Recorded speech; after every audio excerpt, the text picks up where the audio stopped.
Good morning, welcome to Crossroads. We are so glad that you are joining us, whether it's here in the building or online. If you are willing and able, would you please stand and sing with us? Come gather round the mystery of love in our broken history, where grace seals the fault lines in me, time and time again, and welcomes me in. To a house for the hungry, a well for the thirsty, where all souls come together, shoulder to shoulder, a welcome for the traveler, new wine for the vineyard. In all things, God is able. Love has a bigger table.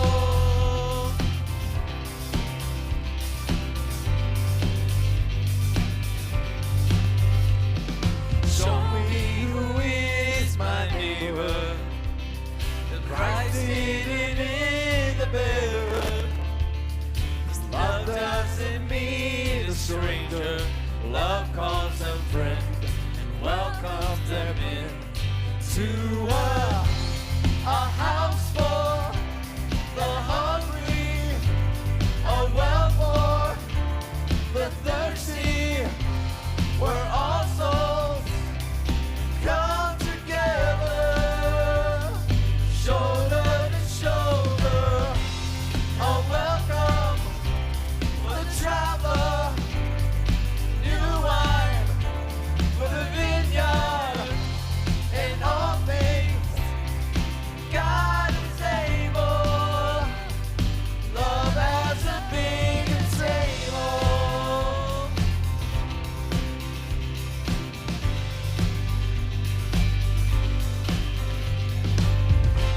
An empty seat waiting next to me.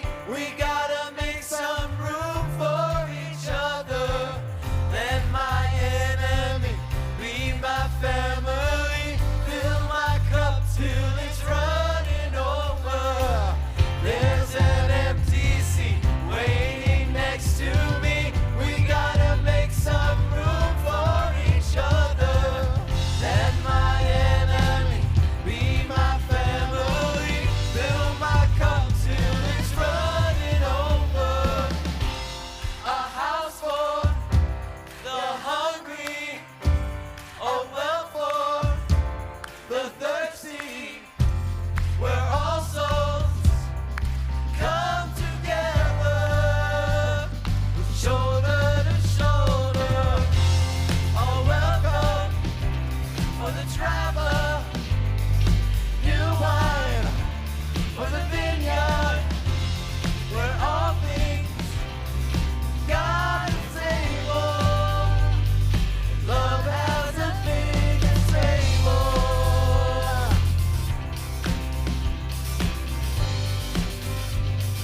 Love has a bigger table.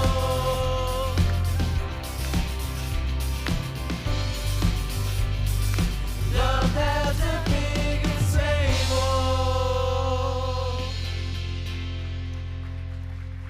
Would you please go ahead, have a seat, and check out this video.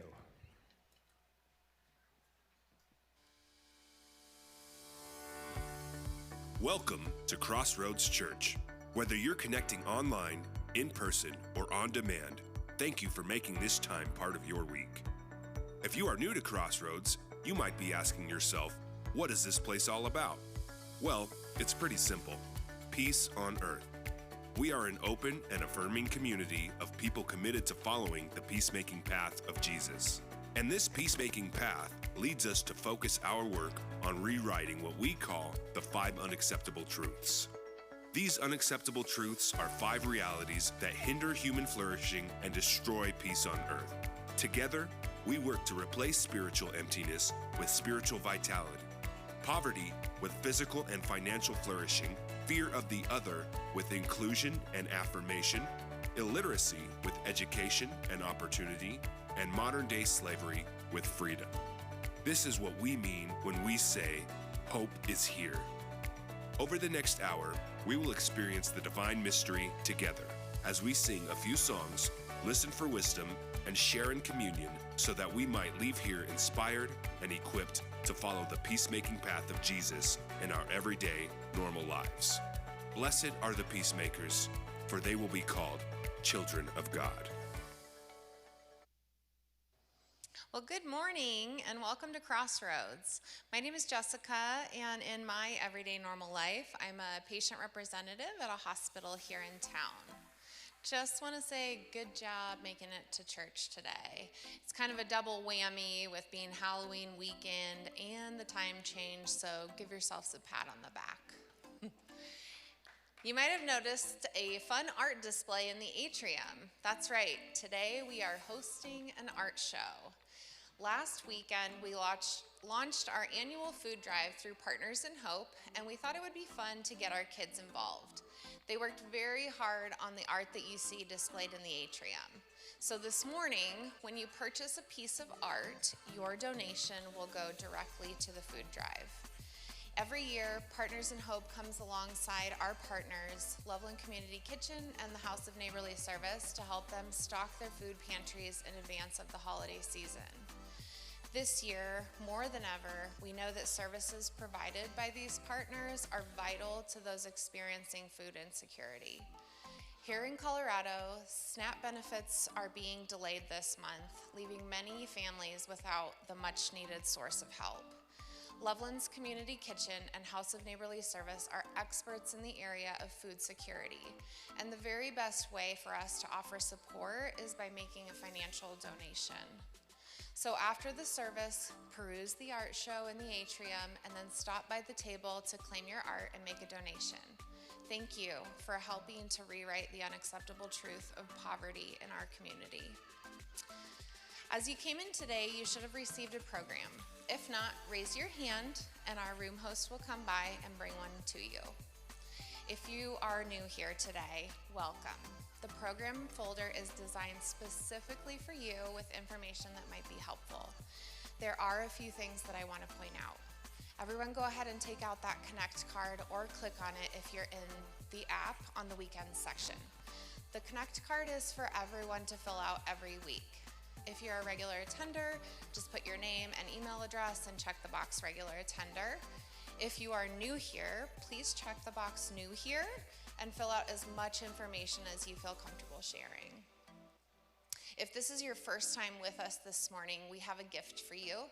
It is a book called The God We Never Knew. It is especially helpful if you are deconstructing ways of thinking about God that were handed to you that may no longer make sense. So on your way out of the auditorium, you can grab a copy of that book from the tables in the back, or better yet, you can come and see me at the Fresh Perspective banner after service. I would love to meet you and discuss any questions that you might have. Also, for everyone that is new-ish, I would like to invite you to our next Connect with Crossroads reception that will follow the service next weekend.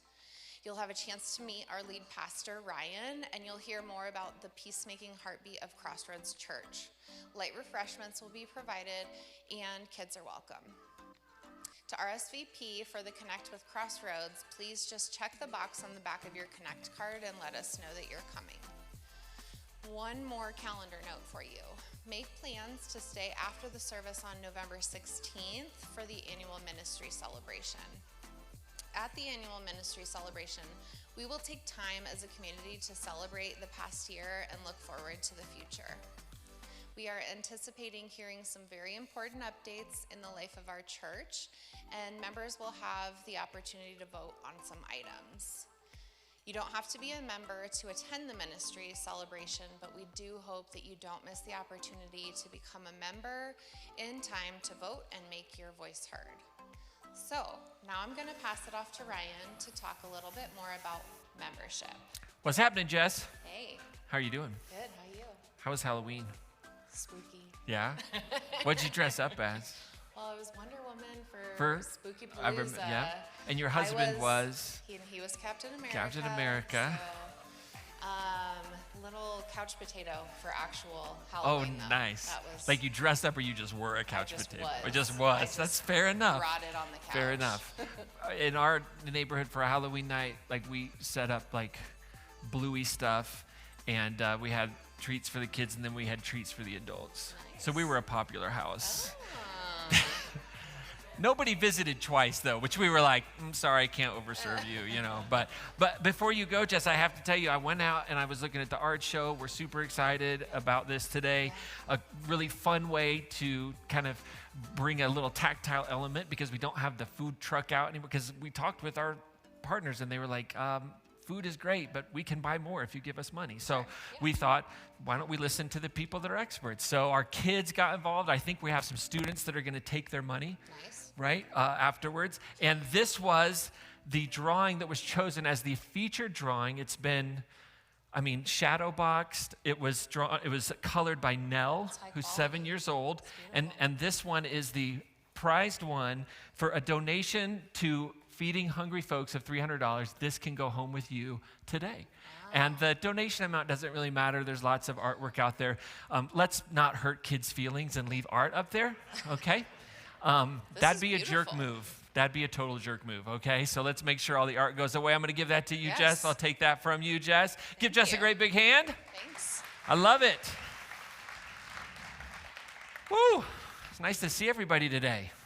If you're a guest, my name's Ryan. Thanks for being here today. It is membership season. Here's what I want to, I was going to, originally the plan for today was to spend about 5 minutes or so kind of going through membership orientation. So I'm going to do that in about 30 seconds, okay? Membership around Crossroads is about moving from this is the church I go to this is my church. There is no class to go to. There's no set of doctrines to believe. What we come together as members is that we are together walking the peacemaking path of Jesus, and we're committing to creating an organization that equips and encourages everyday normal peacemakers to rewrite the 5 unacceptable truths. We are what's called a pietistic. We're part of a pietistic tradition. So we've never been doctrinally based. That's never been kind of who we are as a church, that everybody has to believe exactly the same way. And so that's who we are. And if you've been around for a season, I think the recommendation is like 3 to 6 months, so you kind of get a good feel for who we are. If you're willing to stay engaged with what's happening on Sunday mornings, because this is kind of like the heartbeat of where we get information out and where our formation happens. If you're willing to volunteer as you're able to, if you're willing to financially support the work as you're able to, and you want to walk the peacemaking path of Jesus in community, then check the box. And we would love to have you be a member, okay? If you have any questions about membership, feel free to ask me, feel free to ask Jimmy, feel free to ask your neighbor. Say, are you a member?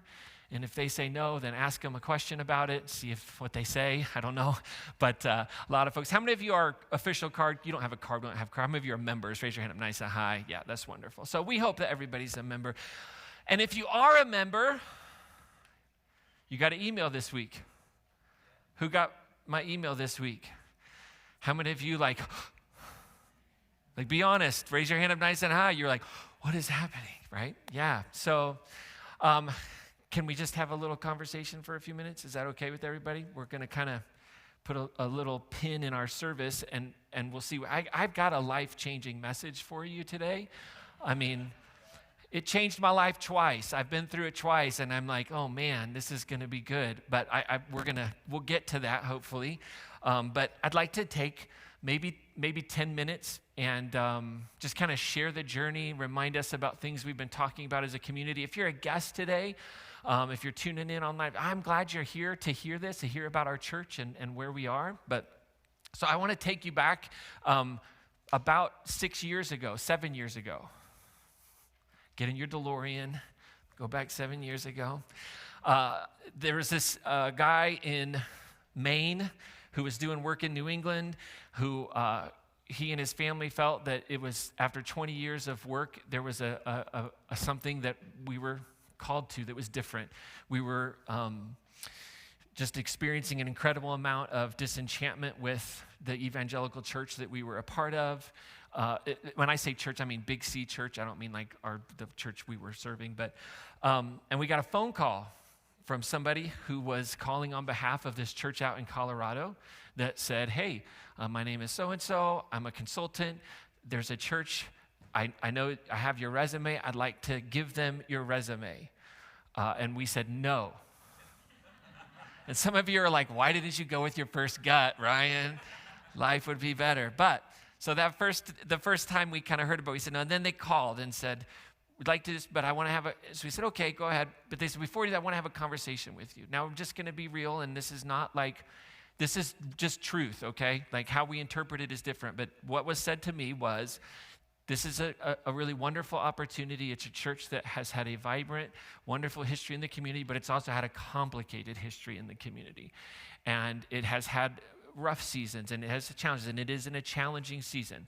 So the things that I was told at the time was, wonderful church, pastor has retired, founding pastor, amazing work in the community, but it had a massive church split that it went through. And there's still effects of that in the community.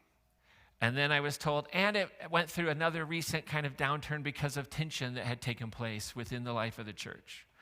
And there's $5.5 million of debt, and there's a building that really they can't afford, and they're working towards that. It has been a struggle for a long time, and it is an open and affirming community of faith. And you should, we want you to know that. And you're going to take a pay cut. that was the 6 or 7 things that they said. And I immediately said, this sounds interesting.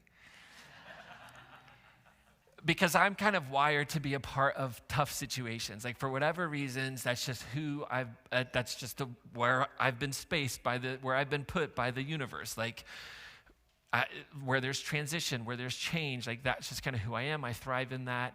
And so in looking at it, it was like, this is a really,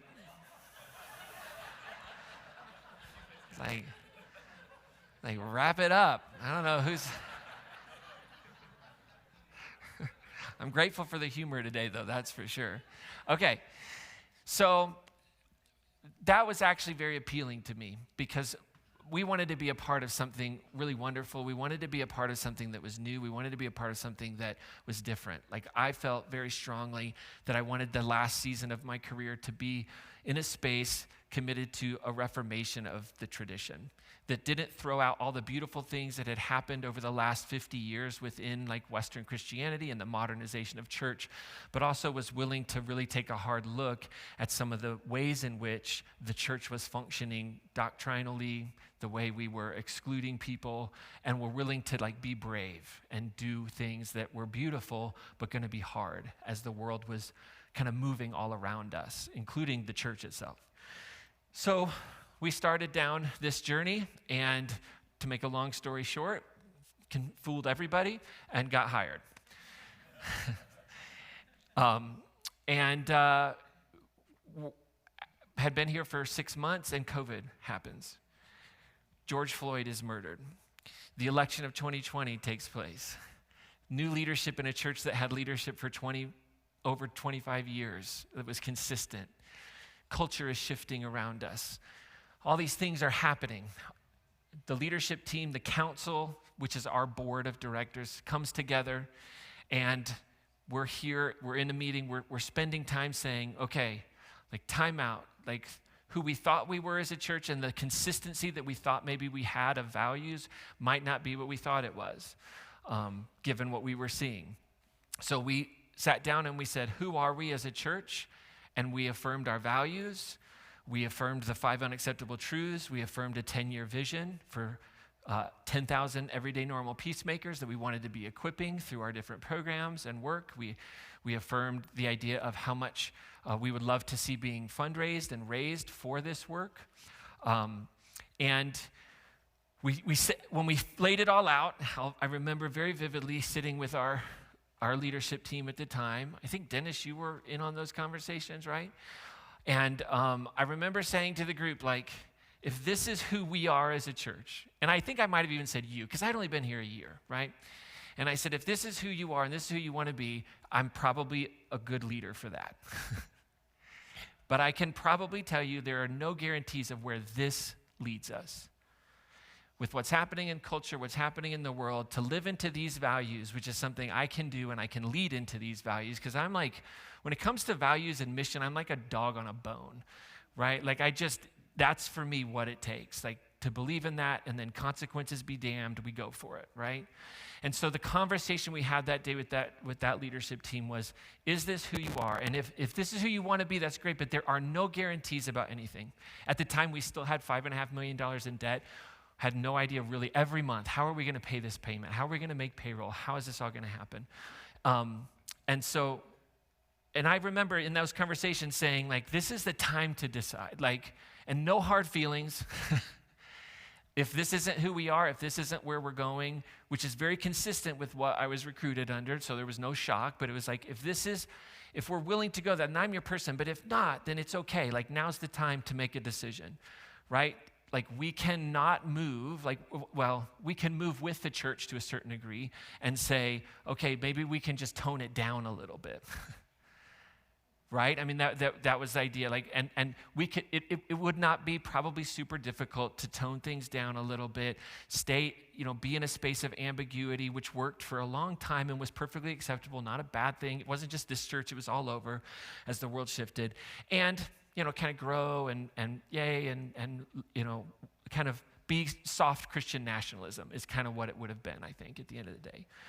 And the council at that time, in my opinion, to their credit, 100% said, this is who we are, this is who we want to be, and we don't care where it is. Because we want to be a space for the people that have been excluded. That's the heartbeat of this church. That's what it was from the moment it met in John Smith's living room. Like, who are the outsiders? Who are the people? And this is who we want to be. Let's go for it. And so you could look back at a timeline and start seeing where things stopped. I don't know if you remember, we had a big old book sale. How many of you were around for the fire sale of evangelical resources? Gone. And you can mark that moment where, as a leadership team in deep unity and understanding of where we were going and why we were doing it, decisions started to be made. We began to develop the peacemaking path, writing that, fresh perspective, all of these, the way of peace, all these things that are now in place, and it took time for us to develop these resources.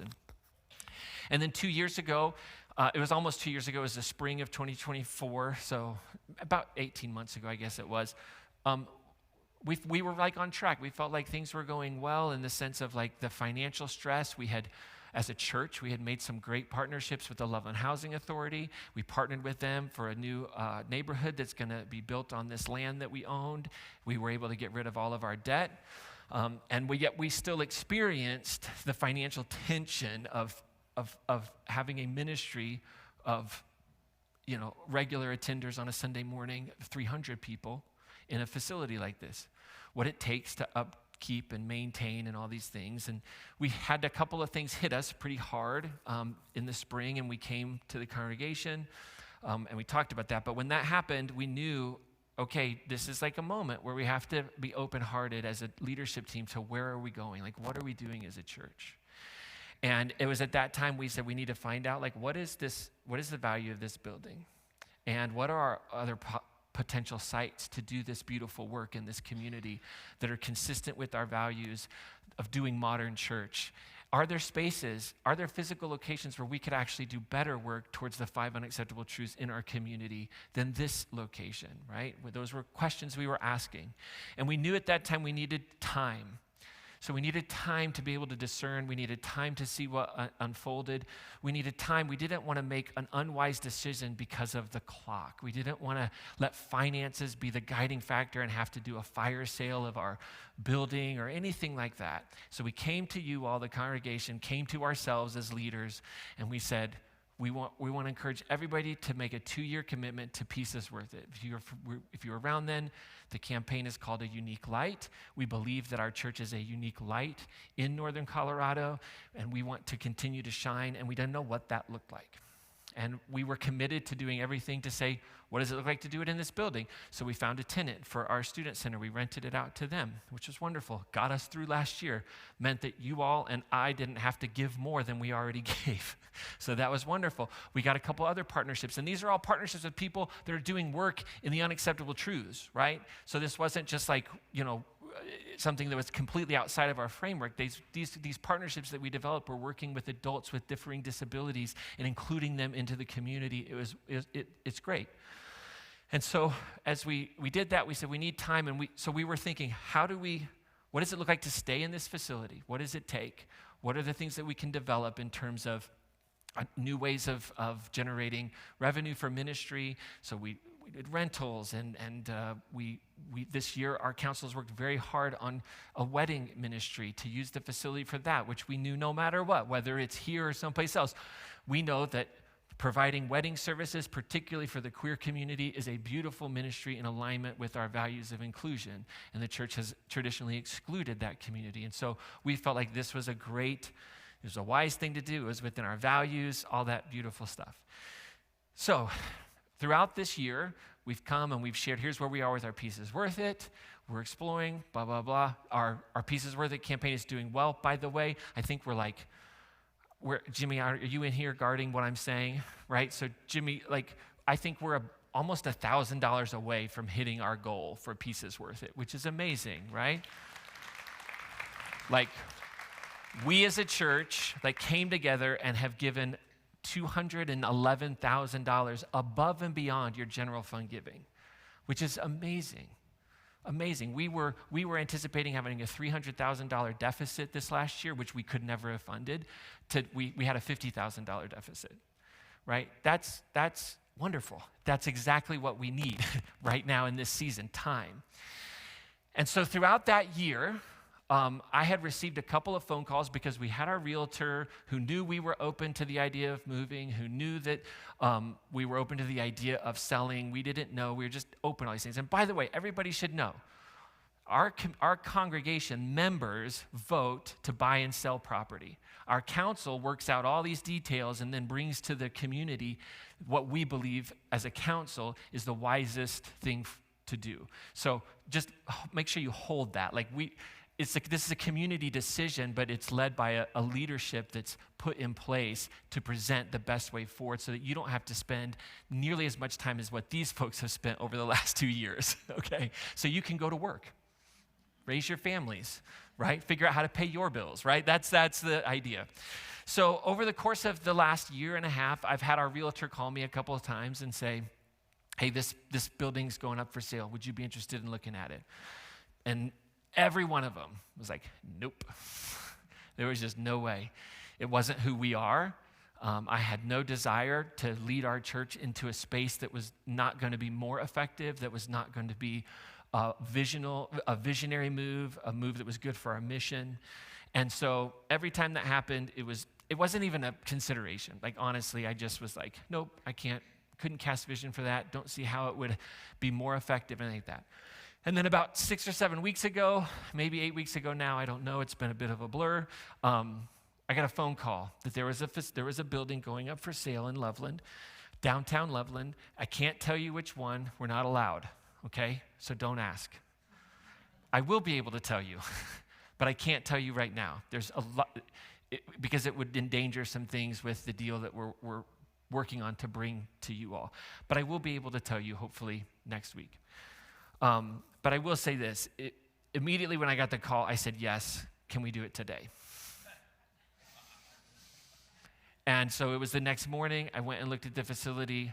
After that, brought the council over, we looked through the facility, and we realized this really does check a lot of the boxes that we had lived open-hearted towards. And here's what those boxes were.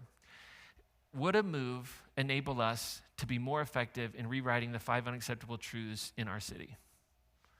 Okay, that's a missional decision. Check that box.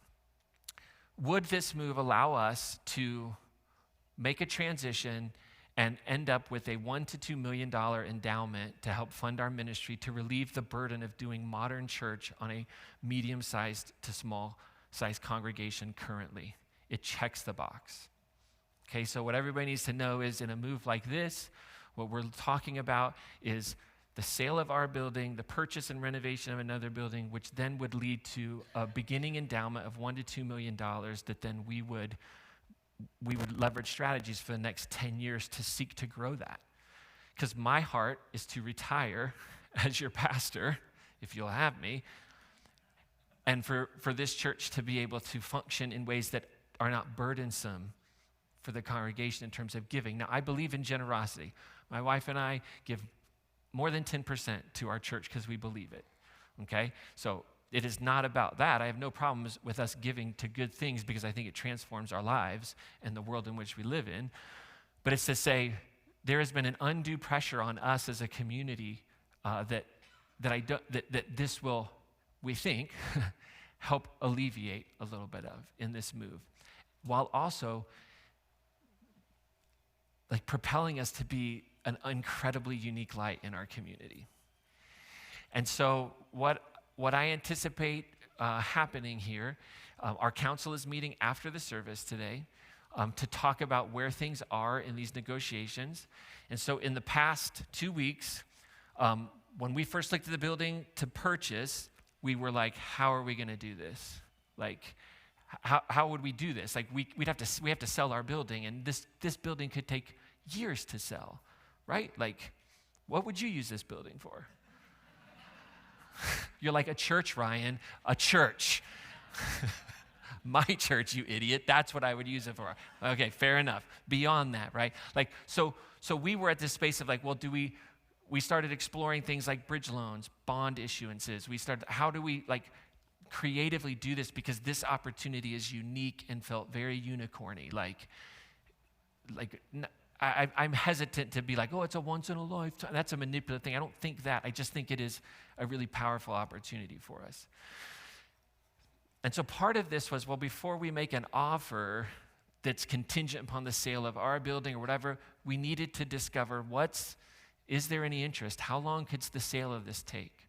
So we engaged, we never disengaged, but we called our realtors and said, can we go ahead and like soft list the building? Like, can we let folks know can you come out, take pictures, and in your network let them know? And they said, yes, that's fine, we can do that, but we do have to list it on industrial spaces as well. This was about 4 weeks ago. We said, okay, well, our goal is to be able to have actually something concrete to share with our congregation so that everybody's not freaking out that we're just like leaving and moving and having no home and we're like homeless as a church or whatever it might be, you know? And so we made a decision, right, wrong, indifferent, that we felt was best for the community to try and hold off until we like knew something fairly concrete. So what happened was within like 4 days of that phone call, we had like 3 or 4 organizations like knocking at the door wanting to look at the facility, and we've received an offer for the facility. And that offer for this facility is about double what we would pay for the other facility, which we put an offer in for, and they've given us their kind of offer back. And so we have these 2 deals that are kind of happening simultaneously that even our realtors are like,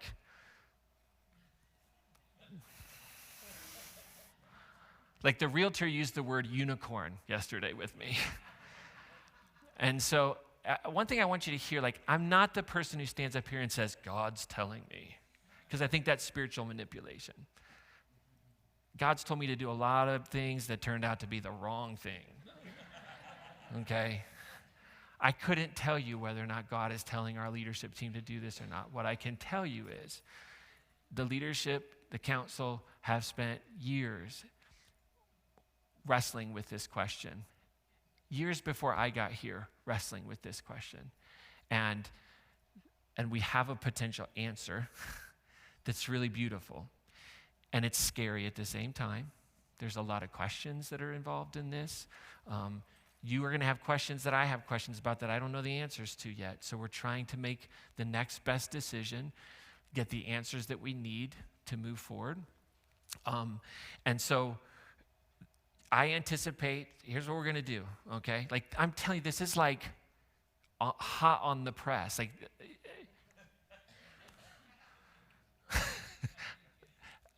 we're going to meet as a council today. We're going to communicate with both our interested buyer and the people that we're interested in buying from this week. I anticipate next Sunday, after this church service, we will have a gathering for our members. Now, this is what we're going to do. This is not an official meeting, okay? We have to, for bylaws, we have to call official meetings. That's the 16th. But what I want to do is, as soon as I can, I want to communicate this, right, as clearly as we can to everyone. So next Sunday, following the service, we want to invite everybody, all of our members, to come out. Even if there's a football game, I want to encourage you. Just maybe record it. Come out and be present for kind of an important conversation, all right? And we'll meet. We'll give everything we have at that time to share with you. And the idea would be to present concretely what you're voting on. And here's the thing, right? These things, we don't get months, we get weeks, right? That's just how these things work. And so the goal would be to have everyone clear and have enough information that at our annual business meeting that we'd be able to vote on this. And I know that feels fast for a lot of us. I want to honor that. I know that feels fast. But I want you to have the timeline to know we're talking about the last year and a half of very intense thinking behind the scenes, trying to communicate with everyone our open-heartedness without creating panic. We grew this last year, okay? Can we say this? We grew this last year. Our giving grew this last year. Crossroads is not going away. Will everyone please say that? You are, unless you go somewhere, I don't know, right? I mean, that could happen. It very well could happen. But Crossroads is not going anywhere. You are too important. The work we're doing is too important.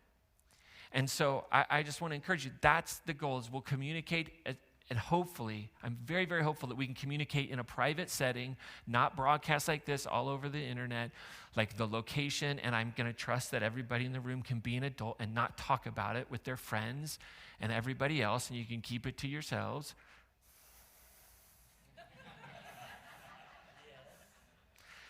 Even to the point that I would ask, the fact that this is in, the location we're looking at is in downtown Loveland. It is an amazing location. I would ask that you don't talk about it with anybody outside of here. Okay? Because that just jeopardizes things. And maybe you want to jeopardize it. Which is okay, you're right. Go ahead. I'm going to be here on Thursday night at 6:30, this Thursday and next Thursday. If you want to come and ask any questions, if you want to come and you want to express the sorrow you have about the potential of leaving this building and the joy that you're holding at the same time, let's talk about that, right? I know that buildings hold memories. I get that. I totally get that. And I do not want to negate that complexity. So I want us to be able to hold the beauty of things that have happened in this space, and I want to hold the beauty of things that can happen in a different space. I want to hold that the church is not a building. It's not. That's why names on a building are somewhat deceiving. You all, we're the church. I was asked this question today. It's a good question. And I'm going to say this, and this is not any, please don't hear this as manipulation. Please don't hear this as a threat. It's not a threat. I was asked the question, what happens if this doesn't work out? Or what happens if we decide not to move and we stay? Okay? Fair question? Right? No, not a fair question. Fair question? Raise your hand up nice and high if that's a fair question. I think it's a fair question. Here's the answer to that question. If we don't think about something like this, if we don't think about leveraging the resources that we have in this facility in this way to stay and grow, grow at a clip that's necessary to care for this building properly at its age and the reality of it, I think everybody should consider the fact that we all of us, including myself, would need to give about double what you're giving for the next 5 years. Does that make sense?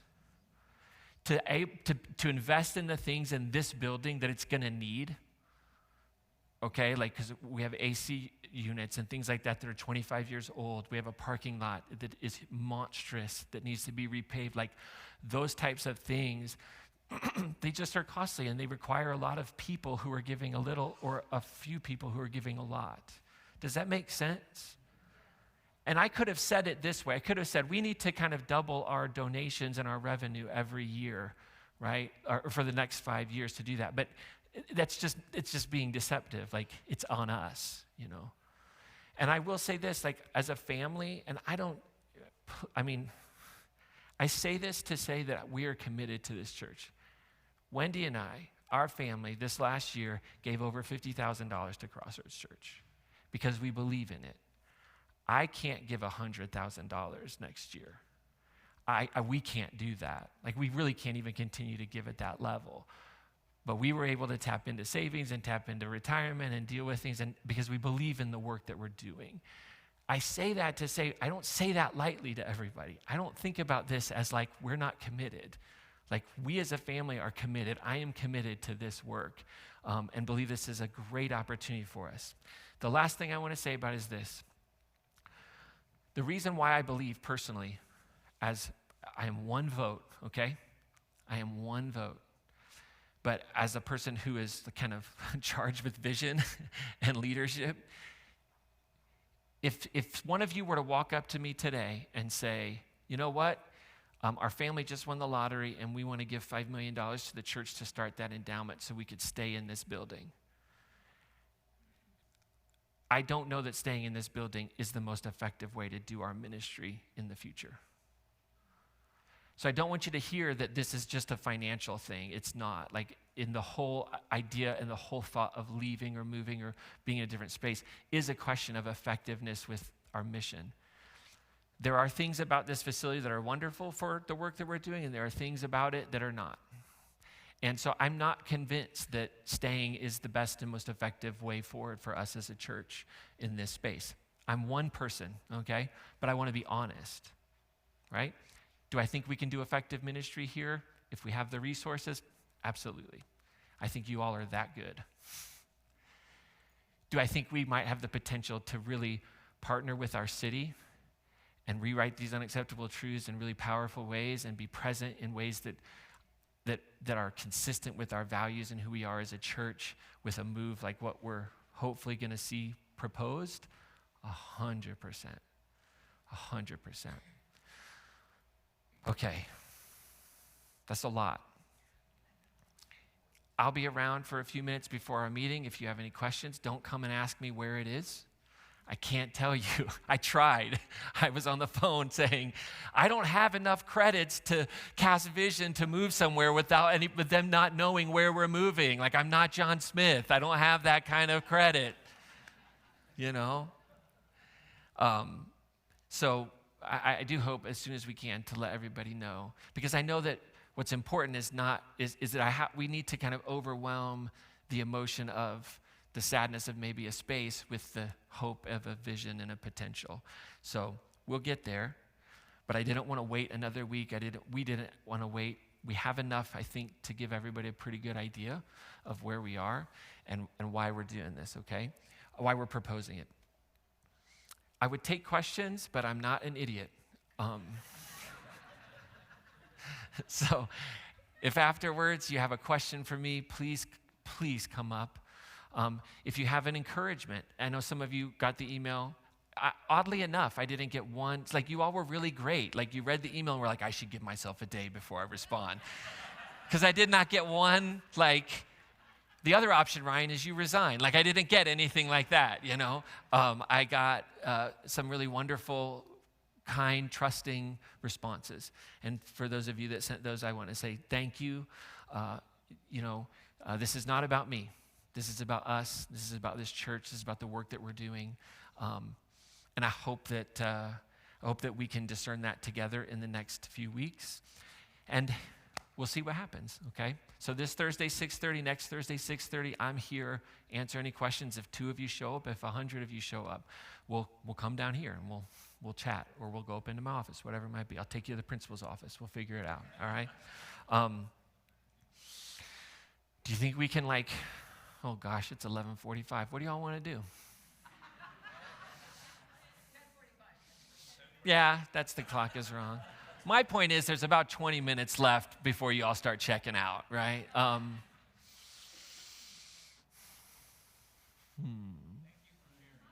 Oh, thank you. Talk fast. Or you want to talk fast? Here's what we'll do. Band, come on out. We're going to sing a song, and I'm going to talk fast. We might skip some fill-ins, okay? How many of you all currently live in the first house or apartment that you ever lived in? Not many of us. Not many of us live in the house that we first lived in. We move. We move as individuals, as people, for lots of different reasons. This is a different kind of thing, but it's one thing to have the wisdom to kind of think this is a good, wise path forward. It's another thing to have the courage to do it. And the last thing I want to say is this. No one should ever hear that a decision to sell this building in some way is to say that we should have never built it. No one should ever think that.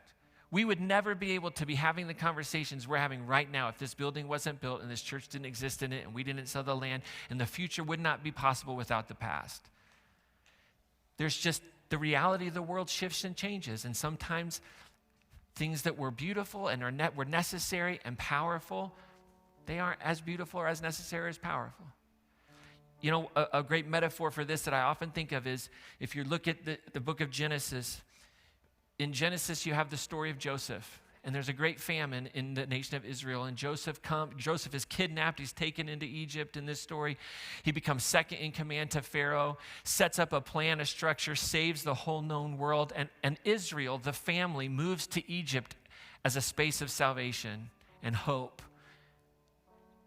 And then you read what a few chapters later? There arose in Egypt a Pharaoh who did not know Joseph, and the suffering of the people rose to the Lord. Egypt was not always a place of bondage. It was not always a place of negativity. It was not always a place of a burden. At one point, it was a beautiful place and source of healing and hope, and I think that is true of life, that we can have things that produce hope and life and joy and are a huge part of our story and will always stay a part of our story even when we move on because they no longer serve us well or something serves us better. So I throw that out there to try and be a pastor in the midst of all of this business talk. Let's sing this song, and then I will talk very fast.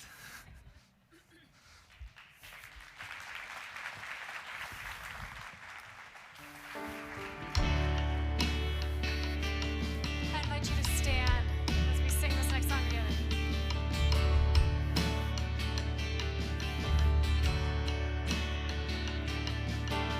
All creatures of our God and King, lift up your voice and with us sing. Oh, praise Him. Oh, praise Him. Thou burning sun with golden beams, thou silver moon with laughter gleams. Oh, praise Him. Oh, praise Him. Hallelujah. Hallelujah. Hallelujah.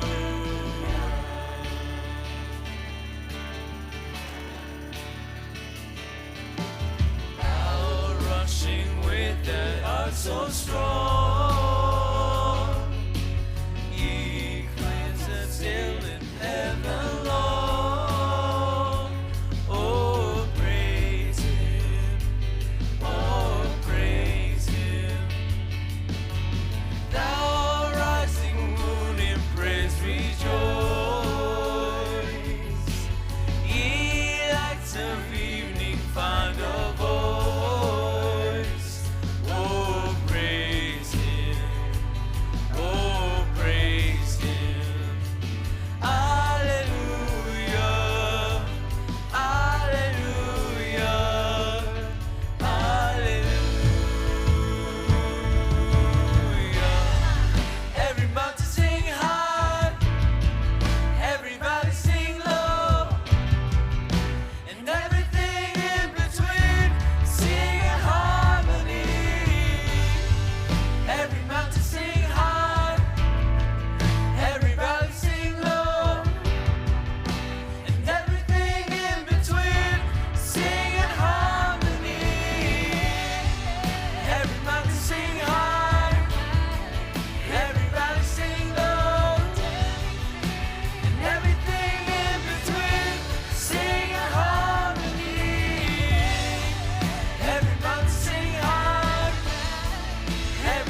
All right. Woo! Oh, man. Y'all are in for it. Okay. Good night. What a morning we've had here. Okay. I'm not going to introduce myself. You're going to have to figure that one out on your own. Not going to give you a quick review.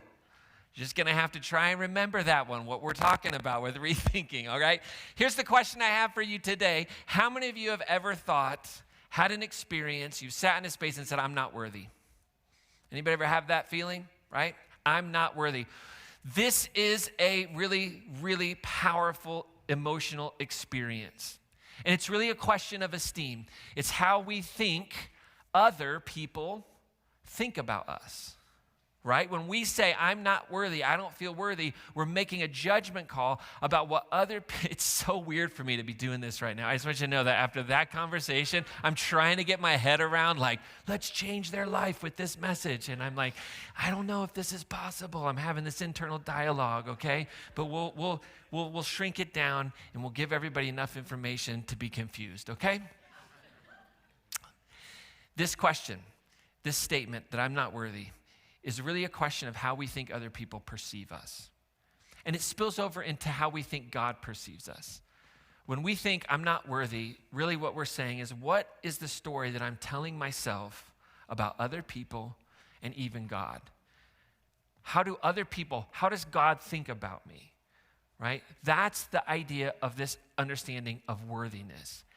And when we shift into a space of I'm not worthy, it's grounded in a way of seeing the world that is very, very common, that gets baked into us because it holds our psyches, it holds our souls together, and it's something called the just world theory.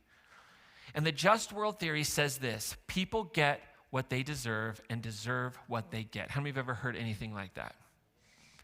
Right? You know somebody in your neighborhood and their car breaks down and they're kind of a jerk and you're like, oh, you get what you deserve, right? That way of seeing the world, and again, I'm giving you this like 50,000 foot view of the theory, but like that's the idea. And that theory governs the way in which we experience the world and the way in which we experience others. And it's powerful because it feels safe. It feels like we can control some things. Like good things happen to good people, bad things happen to bad people. But here's the thing. It doesn't always work that way, right? And what that theory does, what that like space that we hold turns into oftentimes is victim shaming, victim blaming. Someone goes through something really painful, injurious, traumatic, abusive, and we go into this just world theory. You go through that, you experience that, and you say, I must have done something to deserve it. And so we internalize that belief. Something bad happened to me, therefore I must have done something wrong. We experience that. And so we move into, I did something to deserve this. I'm not good enough. I'm not worthy to be protected. The world the world is fair, and so I deserve all of this. Because it's too much for our brains to go, the world isn't just. Because if we have to hold space that the world isn't just, that's terrifying. That I could do all the right things in life, and I could still have terrible, horrible things happen to me. And so in our space to try and figure out how to make it all fit and how to survive and how to function, we go into this space that says, I'm not worthy.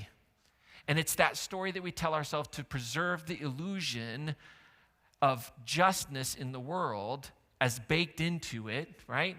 So that the world can make sense. And this is one of the most universal lies that dysregulates our nervous system, that causes us to go into survival mode. And that just world trap puts us in a cycle of shame and hustle, right? Shame and hustle. Because now, instead of living from a space of worth as just an inherent quality, we think we've got to earn it. And so we spend our whole lives navigating that. How do I earn people's love? How do I earn people's security? And when that is lost, right, we sacrifice worth to try and maintain some sense of order. So think of it like this way. If you're a child and home is supposed to be safe, and you have this deep belief that parents are supposed to be loving, but all of a sudden you experience intense pain, trauma, abuse, your brain is concluding, okay, to be safe, I must have done something wrong. They hurt me, but I deserved it. And it's a way you hold it all together to make sense of it. And so worthiness will stop being about a birthright for who you are, because you are here, because you are present, and it will become performance. The hustle begins. And that's what we need to unpack a little bit of if we're going to rethink thoughts, because this is a big one. Because bad things are going to happen to us, and that cycle repeats. We start to feel good, things are happening, I'm doing the right thing. You don't change anything, and all of a sudden something bad happens, you go right back into this cycle. And so we no longer live from worth, but we spend our lives running from unworthiness. And that's the source of pain. That's the source. That's where things get all tangled up and things get hard and difficult. And I want to look real quickly at the story of a guy named Mephibosheth. That's a good name. It's available. Mephibosheth@gmail.com. I'm positive is out there, okay? 2 Samuel tells us the story of Mephibosheth, and it offers us some wisdom and some perspective when all of a sudden your life feels worthless. Okay? So 2 Samuel chapter 9, you can go back to chapter 6 or chapter 4 to really get it, but we see this person who has experienced some really big pain. So 2 Samuel chapter 4 verse 4 says, Saul's son Jonathan, okay, had a son who was crippled in his feet. He was 5 years old when the news about Saul and Jonathan came from Jezreel. And his nurse picked him up and fled. And in her haste to flee, it happened that he fell and became lame. And his name was Mephibosheth. So what has happened here?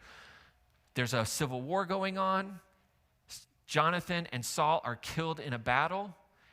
Jonathan's son, Mephibosheth, who has a crippling disability in his feet, but seemingly was able to walk at some level, is now going to flee. So his nurse picks him up, and in going, falls, something happens, and now he's crippled and changed forever. And the story tells us that they go and they flee and they kind of live in hiding. And they live in hiding in a place called Lo-Debar. And Lo-Debar, if you translate it, means like empty field. It means nothing. So his whole life now, fast forward about 20 years, he's lived in hiding. Why is he living in hiding? Because he's an heir to the throne. And if you've ever watched Game of Thrones, that's a tough position to be in. So he's hiding in Lo-Debar for 20 years, waiting for them to find him. He's living in a place where his namesake is like son of no one. Son of no one. He's not royalty. He's a burden. Every meal that he receives, every time he needs to move, he is a burden to someone. Someone has to move him. Someone has to carry him. So he's lived this whole life as a son of no one. He's a burden, part of a fallen dynasty, living in hiding, waiting every day. Well, one day it happens. They show up. One day it happens. The men of David, the soldiers, they show up because David says, I want to know, is there an heir to Saul? Is there an heir to Jonathan for his name's sake? Because Jonathan and David were the best of friends. And we find out in 2 Samuel chapter 9 that David's like, is there anybody? And we find out that there's this guy, and he's been in hiding. And so he sends for the soldiers, and the soldiers get him. And the soldiers finally show up. What do you think Mephibosheth hears? This is the end. This is the end. And so he travels from Lo-Debar to Jerusalem. It's about 80 miles. He has to be carried. It probably took much longer than we would imagine. He's afraid what's going to happen. When he hears he's got to show up before the king, he doesn't hear invitation. He hears execution. I'm giving you these fill-ins. Come on, people. Stay with me. He's coming into this space going, oh no. And you just have to imagine the journey from Lo-Debar to Jerusalem, back to the palace that he fled. He's the heir, the fear, everything that's going on in his mind. You just have to imagine that. He's being carried by servants. His legs are wrapped. His body is weak from years of limited movement. This trip probably would have taken a week. And all of a sudden he sees the city off in the distance, and the heart starts racing, and the panic and the anxiety sets in. But he knows he just knows he's worthless anyway. And the gates open up, and he enters into the city, and he's brought in before David, and he's scared out of his mind. And the text says that he falls down on his face. And he doesn't fall on his face in front of David out of worship or anything like that. He falls out of shame and fear. In 2 Samuel chapter 6, verse 6 says this, Mephibosheth, son of Jonathan, son of Saul, came to David, fell on his face, and he did obeisance. It's a good word. How many of y'all do obeisance to your spouse? Hopefully not. And David says to him, Mephibosheth, and he answered, I am your servant. So when Mephibosheth finally enters in, he doesn't walk in, remember, he's carried, he's set down, he falls forward as if to say, I'm no threat. I'm no one. Obeisance, this ancient posture of fear and submission. I'm no one. It's not just reverence, it's survival. Because in this world, right, if you wanted to survive and stay alive in the presence of power, that's what you did. You became nothing. And he expects to hear, you're condemned to death. But instead, what does he hear? David says, Mephibosheth. And in verse 9, David says, don't be afraid. Don't be afraid, for I will show you kindness for the sake of your father Jonathan. I will restore to you all the land of your grandfather Saul, and you yourself will eat at my table. And in a single sentence, everything changes. The man who saw himself as unworthy is given a seat of highest honor. This man who grew up believing in hiding that he was cursed, that he was a burden, is now treated as a cherished one. He expected judgment and he finds belonging, but notice the deep wound that's in his soul, because his response to this love mirrors this entanglement that we experience of our worthiness. Because in verse 10, he's invited to the table. Look what he says. He says he did obeisance again, and he said, what is your servant that you should look upon a dead dog such as I? A dead dog. That's how he saw himself. He had come to a space of unworthiness that he was self-dehumanizing. And I love David here in this situation. He doesn't erase his past. The story doesn't erase his past. The story embraces it. Because if you read ahead to verse 13, which is a beautiful ending to this story that has all kinds of issues that we don't have time to talk about, but the beautiful ending to this story, right? In verse 13, it says, Mephibosheth lived in Jerusalem, for he always ate at the king's table. And what is the last line? Now he was lame in both his feet. Isn't that amazing? You're like, what are you talking about, Ryan? It's awful. No, it's amazing. The story doesn't erase his pain.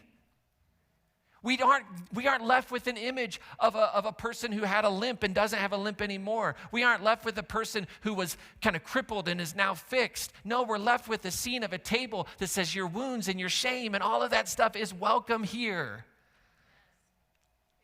There's no hiding the two lame feet. That's the beauty of it. This is a story where there is a table where pain isn't hidden. And the table becomes this site of untangling all of that shame and all of that hurt from these past experiences.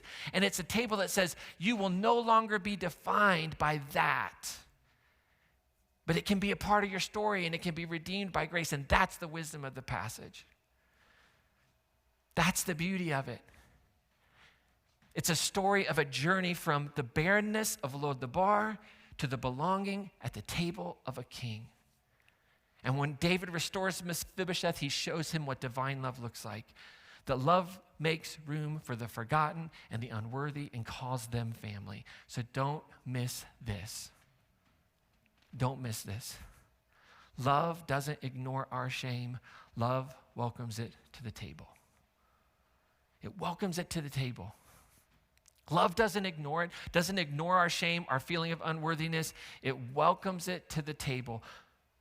And as we rush through this story, We have to remember this was a forgotten man dragged out of hiding, trembling before the king, hearing words he never expected. You have a place. You are not worthless. You are mine. Jesus himself uses this same imagery in a parable. He talks about a man who sent everybody out and invited everybody, and they said, no, we're too busy. And then the owner gets angry, and he orders his servants, go out quickly into the streets and alleys of the town and bring in the poor and the crippled and the blind and the lame. Bring in the ones whose shame and esteem are all tangled into survival, who aren't welcome at any other table because they are welcome at my table. These were all the sinners, the people who deserved it, because good things happen to good people and bad things happen to bad people. And so to give you your fill-ins in the next 2 minutes, here you go. In your everyday normal life, sit at tables where your shame and your stories are welcome. Sit at tables where your shame and your stories are welcome. Do not sit at tables where your shame and your story is not welcome. Don't hide the parts of yourself that limp. You are worthy. And then I want to encourage you to create tables. Create tables where shame is welcome. Create tables where the whole story is welcome. So sit at tables where your shame is welcome, where your story is welcome, and then create tables where other shame and other stories are welcome. And just listen without fixing. Stay present in people's pain. Be a co-regulator with them in their nervous system. Be a presence of calm and stillness. And when we do that, we're saying you have a place, you're not worthless, you belong here. And that makes the world a better place. That makes you a better person, because these are the tables where shame and hustle are transformed into esteem and rest. And that's what I want you to bring to communion. You don't have to eat fast.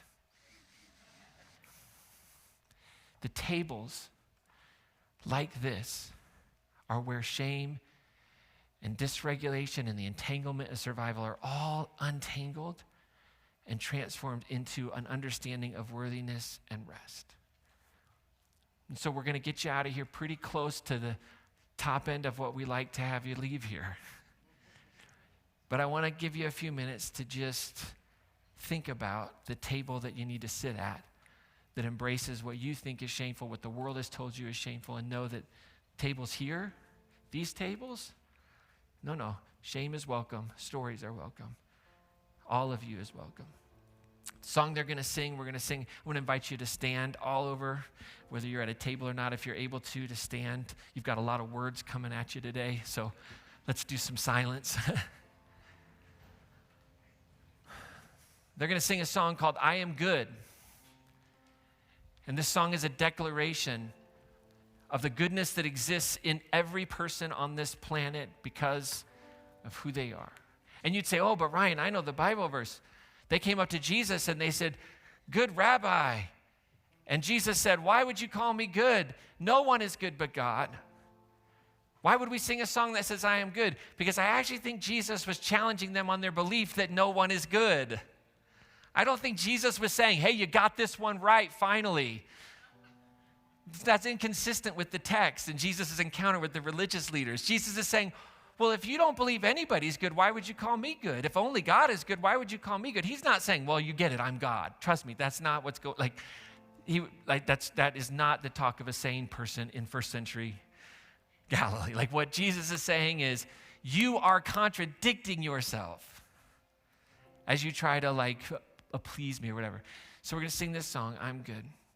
And if you're here today in the rush of all the words and in the weirdness of a building that's just land and brick and mortar that is not going to be here in 200 years anyway,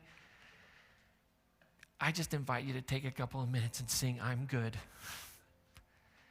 And eat the bread and drink the juice that are the ultimate symbol that you are so good and you are so loved, that God in our tradition is made manifest through the person Jesus, the incarnation of love, who gave his life rather than take others, because you are so good. So we'll sing this. I'll give you your blessing. I'll get you out of here.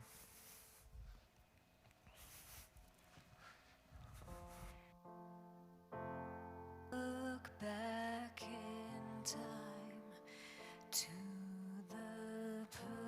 than I once was. Policing each feeling and thought. If I could go back, I would tell my sweet self that I am good. I am good as I am. I am good as I am.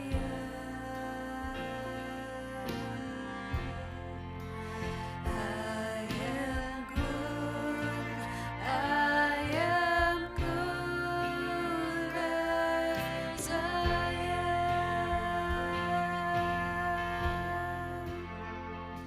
Such joy and relief in His glorious light, that there is nothing wrong with me. I don't have to hide any part of myself. I am good. I am good as I am. I am good. As I am. I am good. I am good as I am. My mind's not the enemy. My flesh is not a cage. My body is precious and wise. I'm a field full of flowers. I'm a sky full of stars. I am good. I am good as I am. Sing, I am good. I am good.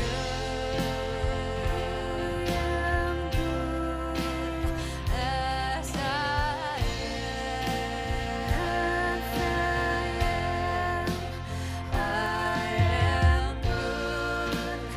I am good as I am. And I am good. I am good as I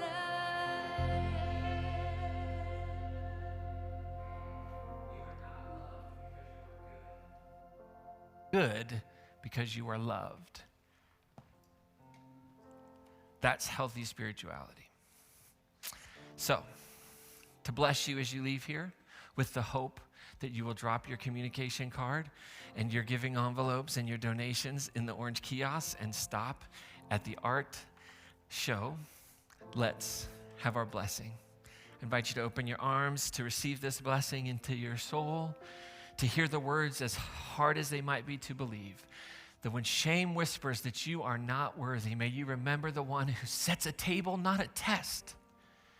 And when the old stories rise, the ones that say you've got to earn your love and you've got to prove goodness and you have to hide your limp, may you hear divine love call your name and feel the quiet pull of a chair waiting for you And may you only sit where your worth is not measured by strength or success, but held in the gentle gaze of the one who sees you as whole.